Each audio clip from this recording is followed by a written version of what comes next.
Okay, we are back with another laptop. This is what I offhand call a shitbook, though this is really called a netbook. This is one of those laptops that was really tiered towards people who couldn't afford, you know, the baseline laptops with the i-Core processors. The problem, though, with these is that they contain just enough to run Windows, and I mean just enough. You probably can't run anything else other than Windows on this, or sorry, you can't run anything other than just Windows on these specs if you are going to be using Windows, which we are not doing. But if you're running Windows, you can only run Windows. You can't run anything else because it's just not going to be able to handle it. And these were often returned by people who bought these because they saw the very lowest price tag and they were like, oh, it's a computer, all computers work the same, and they bought it and it was slow as shit, and then they returned it. And one of the ones I used to get a lot like this was the HP Stream, and that one used to get returned quite frequently because of how shit the specs are. You can tell if it is a shitbook because you can see down here at the vendor sticker, there is no I marking. There's no i3, i9, i5, i7. It just says Intel inside. So this makes me believe that this has either a Celeron processor in it, or one of the other shitty Intel processors. I'm blanking on the other name. I might put it up here, but if I don't, please remind me in the comments. But one of those processors. So, that being said, let's take a look at the outside of this beauty. So this is, I believe, an Inspiron 4444, I think? Feels pretty cheap. I mean, the entire back, the entire thing is made of just, you know, base, very cheap plastic. This LCD feels like I can rip it in half with my hands. Like, this screen just feels like it's very flimsy. Yeah, keypad is very clicky, not a great keypad. Keyboard is, you know, standard. As far as ports on this thing go, you do have what looks to be a port for K-Lock, though I can't tell if that actually has a K-Lock hook in it. I don't know why you'd want to lock this machine up. I don't think anyone would want to steal this, even if it was out for free. We have two, what look to be regular USB. Yeah, regular USB with aux out. Other side, we actually have a super speed USB, USB 3 support, wow. SD card, HDMI out, if this thing can actually handle HDMI out and the power. And it looks like there was something covering this vent here. There's like a little bit of gunk on that vent, or on the outer side of the vent. But anyway, the main complaint about this machine from the seller was that this thing didn't have enough storage to run Windows, or they couldn't reinstall or upgrade Windows. And that's kind of common with these because not only do they have a shitty processor, they typically have a eMMC hard drive or SSD in this machine.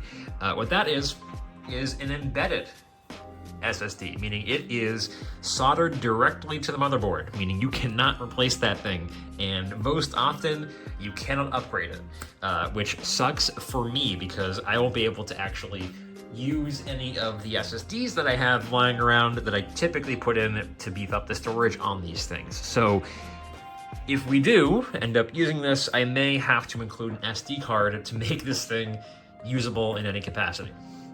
But because we're going to be installing Linux on this thing, it should run a little bit better than it normally did. So let me get out the charger.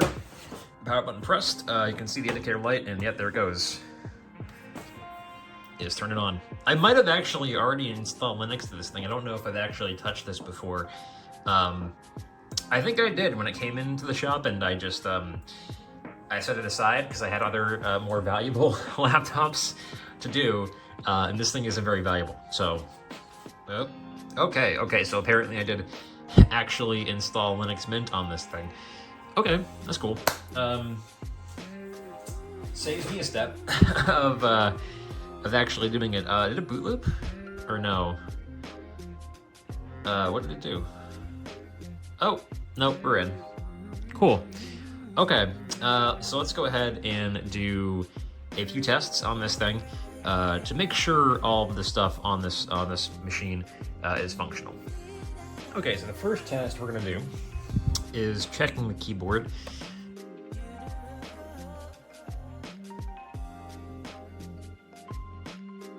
Keyboard is fully functional. Also, the internet works, so the Wi-Fi does work. Let's test out the sound real quick. This thing is really slow. My mesh node is right over there. It's not too far from the wireless node, but it is chugging. This thing is chugging a bit. Let's go ahead and use some mental outlaw. I probably actually tested this machine though, but that's why I'm Signal Messenger recently added a new feature that people have been asking for years and years now.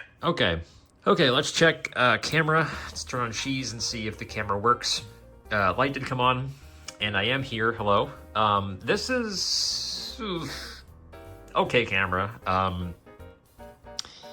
It's not great, but it is functional, so that's all I need.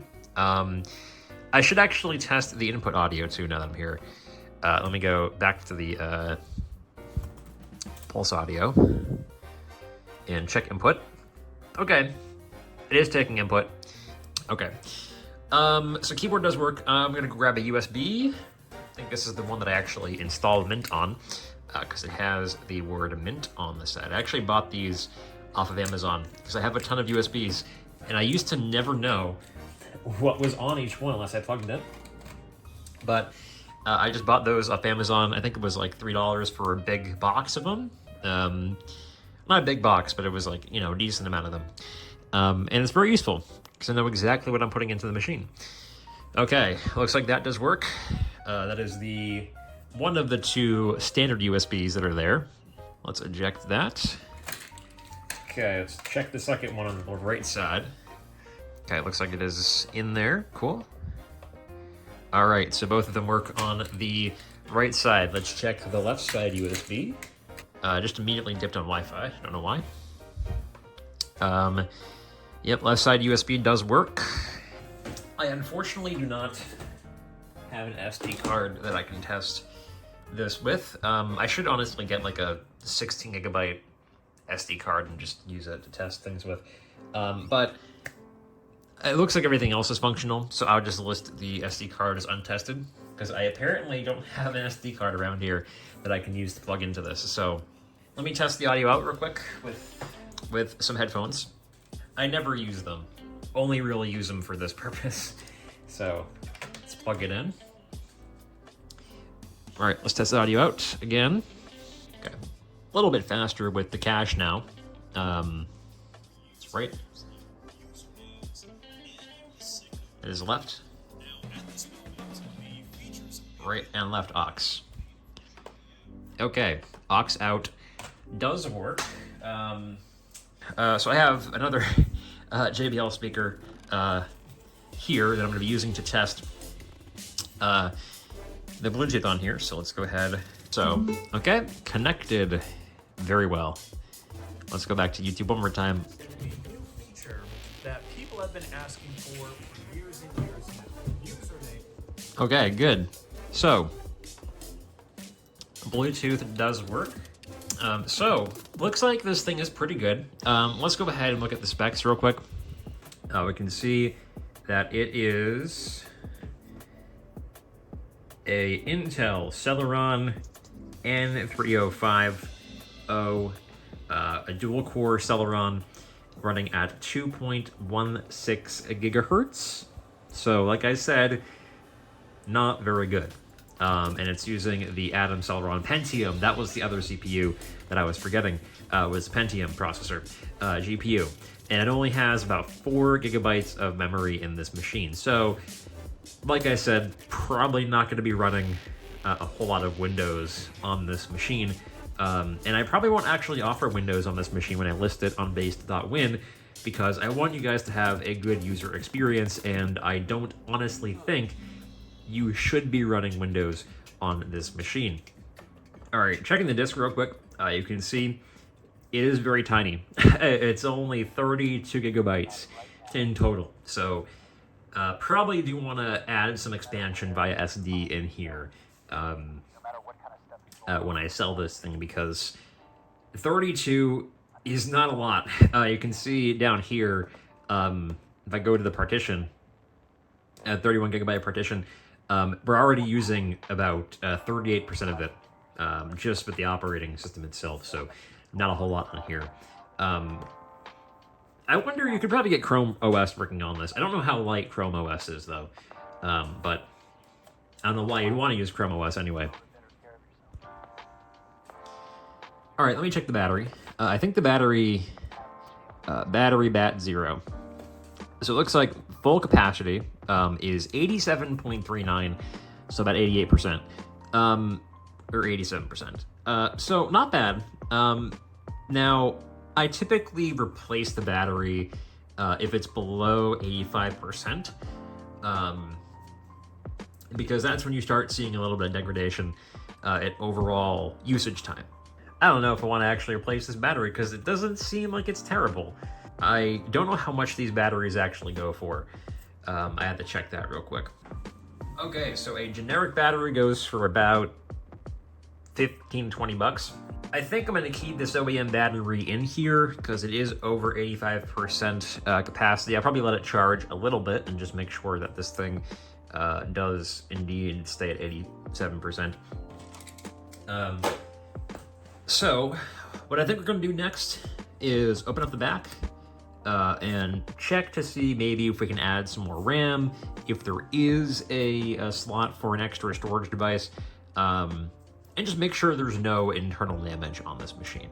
So I'll see you guys in 1 second. All right, so we're here. I have a headlamp on. Just give me a little bit of light when I go into this machine. So let me just pop off the back corner. And we'll see. Pop off this battery here. Put that battery over there. So it looks like there's two to unlock the... seems to be where probably the storage device would be. So this is going to tell me if we can add an extra storage device or not. Pop that bad boy open. Okay, so there is only one RAM slot, and there is no attachment for the hard drive. If you guys can actually see this right here, so I'm zooming in, you guys can actually see this right here.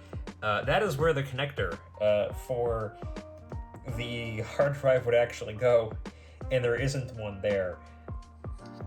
Yeah, so looking at it online a little bit further, the only way for me to actually get this in here would be to essentially disconnect one of the USB ports and use that to connect either a USB hub or a USB to SATA adapter, which I don't really feel like doing. So what I am going to do, though, is see if I actually have an 8 gigabyte stick of RAM. Okay, so it does actually support up to 8 gigabytes of RAM, so probably will go get myself an 8 gigabyte DDR3L stick, and we'll throw that in there. Otherwise, everything looks pretty good. I don't actually see any internal damage from what I'm seeing here. Don't see much else on here. I could take out... I might actually take out the keyboard just to see, because that's typically where all the nasty stuff tends to be, because people spill stuff on their keyboard or they leave crumbs on their keyboard, but I didn't see anything from the surface, so I don't think there is anything, but we'll take a look and just check. So I think what I have to do is, I want to actually tape that or glue that back down there.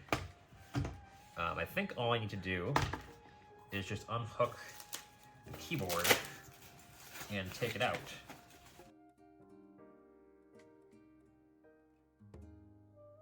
Pop that bad boy up. Yeah, I mean, it's clean. It is clean as a whistle in here, so I don't think there is a whole lot I need to do this thing other than just installing extra RAM. So yeah, this thing's pretty clean.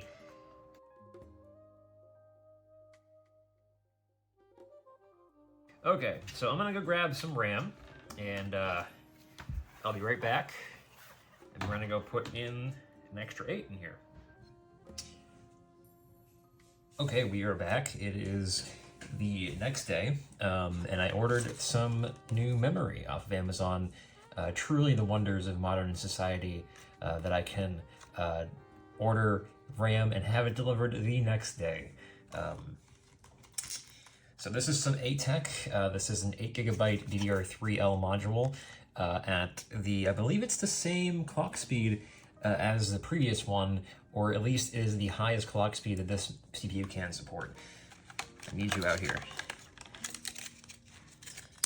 There we go, pop it out. Nice and easy, and it will slot in just like so. Okay, so I think we're good. I'm just gonna go ahead and actually put this back on. I forget if I took this out. I think I did actually go ahead and take it out, or open up the front part. Not gonna open the back because the back is incredibly time consuming to open. I looked at the manual online. I have to remove the keyboard, take out all the screws in the front and the back, and then take off the back. But from what I saw in front, there was no damage. I don't see anything concerning here in the bits that I can see. So I think we're good. I don't think there's anything in this computer that I'm not seeing that might be particularly dangerous. I do kind of want to see if I can grab some glue or maybe like an adhesive strip and put this down, because this has lost all of its stick. It's like, it's not sticking to anything anymore. So let's go ahead and screw this back in. Okay, so I was gonna plug it in, but I'm not gonna plug it in because, I mean, I know the battery is good, but just wanna make sure. All right, turn it on. Yep, indicator lights is on down here. I can see if I look down, we can see right down here that the memory has changed. So we now are running 8GB of DDR3 RAM, so that's good.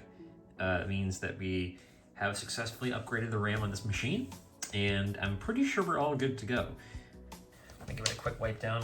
For this, I'm just gonna go ahead and find like a clear two-sided piece of adhesive maybe, and just put it in the back. This will be in there. I'm just gonna find a way to actually put it in there somehow. Let's give it a quick clean down.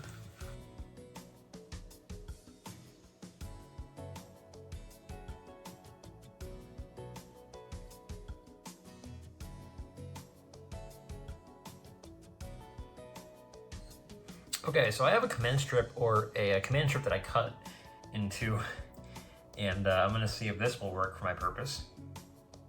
I think it will. All right, so what I'm gonna do is just lay this down. Maybe this one right there, right? It was right there, yeah? Was it right? It was right here, right? Yeah, it was right there, okay.